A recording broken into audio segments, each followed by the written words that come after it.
alhamdulillah wa sallallahu ala nabiyyina muhammadin wa ala alihi wa sahbihi ajma'in. Inú àkọọ́lẹ̀ ọ̀rọ̀ ànábì wa muhammad sallallahu alayhi wa sallam bí abu hurairah ti gbà wá ó ní idha dakhala ramadan futtihat abwabul janna wa ghulliqat abwabun nar wa suffidat ash-shayatin.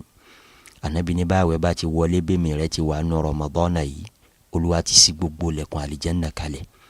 Ó ti ní wọn ti gbogbo ilẹ̀kùn náà kódà àwọn èṣù tí kó bá ní ó ti ní wọn dè wọ́n mọ́lẹ̀. A jẹ́ pé bọ́lọ̀ ń bá wá sílẹ̀kùn àlìjẹ́nnà kalẹ̀ ìwọ má fi wà àti ọ̀rọ̀ àti ṣe rẹ sí ti ná fún rẹ o. Àǹfààní ńláńlá ní káráyè súnmọ́ Ọlọ́run ká dọ́mọ àlìjẹ́nnà kódà bí yẹn ti ń hùwà ná tẹ́lẹ̀ nínú àwẹ̀ yìí Ọlọ́run kó má ṣàṣe rọrùn bẹ́ẹ̀ fẹ́mi àtiwọ́ ká gbààwẹ̀ ká yan náfílà ká tọrẹ gbogbo àwọn nǹkan wọ̀nyí ní sọ ní dolórí rẹ̀ nínú àwẹ̀ Ọlọ́run kó ṣe rọrùn bẹ́ẹ̀. Wassalamu alaikum wa rahmatullah.